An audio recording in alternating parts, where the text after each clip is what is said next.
আচ্ছা হেমন্তদা, সাধারণত সব শিল্পীরই তাদের প্রথম পাবলিক ফাংশনের কথাটা বেশ ভালোভাবে মনে থাকে, জল করে। তো আপনার এত বছর পরে হলেও নিশ্চয়ই মনে আছে কিরকম? খুব ভালো করে মনে আছে। ওই রেকর্ড যে 1937 সালে বেরোলো, তখন ফাংশন যেমন আজকাল হচ্ছে তখনকার দিনে তা হতো না।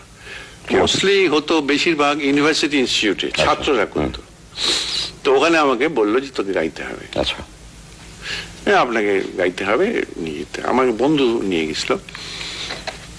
তো বসে আছি কিছুতে আর প্রোগ্রাম দেয় না, আইটেম আসে না। তখন আমাদের আইডিয়াল হচ্ছে পঙ্কজ মল্লিক, শচীন দেববর্মন, কেসি দে। তো বসে আছি কিছুতেই আর আমার আইটেম আসে না। হঠাৎ বললো যে পঙ্কজ মল্লিক এসে গেছে। বাস হই করে একটা গোলমাল শুনলাম, পঙ্কজ মল্লিক এসে গেছে। তখন আমি পঙ্কজ মল্লিককে দেখবার জন্য দৌড়লাম। কিছুক্ষণ পরে মনে হলো আমার গান তো হয়নি, পঙ্কজ দা হয়ে গিয়ে এসে গেলে আমি আর কখন গাইব। তা আমি তখন জিজ্ঞেস করলাম যে আমার এবার গানটা দিন দাদা। বলে দূর মরে, এখন আপনার গান হবে না, এখন পঙ্কজ মল্লিক এসে গেছে। তাহলে হবে না, তো পঙ্কজের গান শুনেই যাই। তাহলে প্রথম পাবলিক ফাংশন যেটাতে আপনি গান গাইতে গেলেন সেটা না গিয়ে ফিরে আসতে হলো। তবে লাভ হলো পঙ্কজ মল্লিকের গান শুনেছিলাম, এবং আমরা শুনেছি যে আপনি ওর গানকে, ওর গানের রীতিকে, ধারাকে আমি ওকে শ্রদ্ধার সঙ্গে অনুসরণ করেছেন।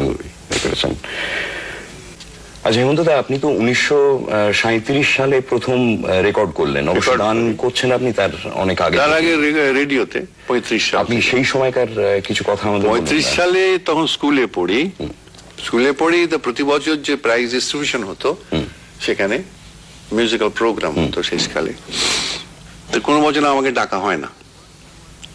তো সুভাষ মুখোপাধ্যায় আমার সহপাঠী কবি, আচ্ছা, সে বললো চল তোকে রেডিওতে নিয়ে যাবো। আচ্ছা, তো সেই আমাকে নিয়ে রেডিওতে গেল। একটা অডিশন হলো, অডিশনে পাস করলাম, পাস করে প্রোগ্রাম এলো। তখন তো তাহলে আপনি স্কুলে পড়ছেন? স্কুলে পড়ছি, আচ্ছা, ক্লাস 9, মানে এখনকার সেকেন্ড ক্লাস। মানে পরের বছর ফার্স্ট ক্লাস, তারপরে ম্যাট্রিকুলেশন। তো তখনকার গান গাওয়াটা খুব অপরাধ। যারা পড়াশোনা করছে, মেয়েদের তো কথা ছেড়েই দাও, ছেলেদেরও ভয়ঙ্কর অপরাধ ছিল। অনেক কষ্টে বাবার পারমিশন জোগাড় করে রেডিও গাইতে গেছিল। আচ্ছা, তো রেডিও শুরু 1935-এ তাহলে রেডিওতে, 36-এ আবার একটা অডিশন দিলাম, আবার একটা পেলাম। আচ্ছা, আর রেকর্ড বেরোলো 1937-এ। ম্যাট্রিক পাস করে ইঞ্জিনিয়ারিং পড়তে আরম্ভ করলাম। বহু জায়গায় গিয়ে দেখলাম যে রেকর্ড হবার নয়, সকলে রিফিউজ করলো, বলে হবে না। ওই সুভাষই অনেক জায়গায় নিয়ে গেছে আমার। আচ্ছা, আচ্ছা, তখন আশা ছেড়ে দিয়েছি, তো ইঞ্জিনিয়ারিং পড়ছি। এমন সময় একটা হঠাৎ সুযোগ এসে গেল একটা জায়গায় থেকে রেকর্ড করা। তো প্রথম গান কি করেছিলেন রেকর্ডে? তখন যেরকম আধুনিক, আজকাল তো অনেকটা ধুয়ো উঠছে। তো আধুনিক গান কেন এরকম হচ্ছে, আরে আধুনিক গান তো আধুনিক কালের মতোই হবে। তা ধরো তখন যে গান করেছি, তখন ভালো সেল হয়েছিল, ভালো লোকে পছন্দ করেছিল। কিন্তু সেই গান এখন শুনলে আমাদেরই কিরম বোকা লাগে, কিরম খারাপ। সে কি কথা? হ্যাঁ, দেখো শোনান না একটু। দেখো,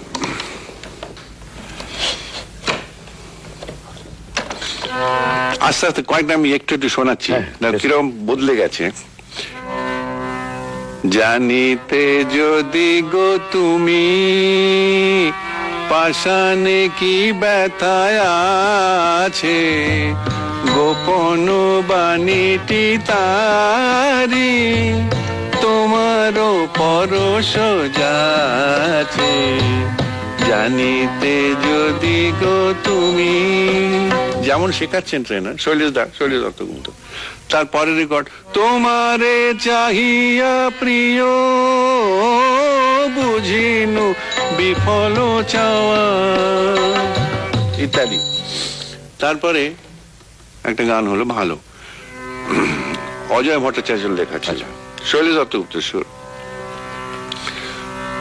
রজনীগন্ধা ঘুমাও আজি রাতে, ঘুমের দেশের গান ভেসে আসে মধুবাতে, ঘুমাও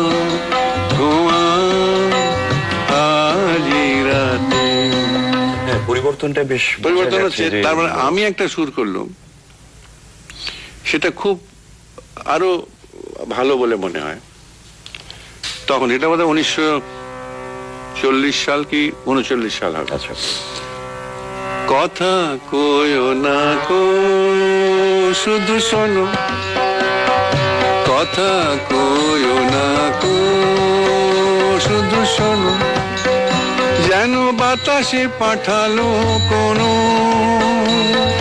অলোক পুরীর ফুল গন্ধা, অশ্রু সজল লিপি ছন্দা, কথা কইও না কো শুধু শোনো। এই গান তো আজও বাড়িতে বড়রা খুব হ্যাঁ, আজও শুনছে। শুনছেন, অনেকেই শুনছেন।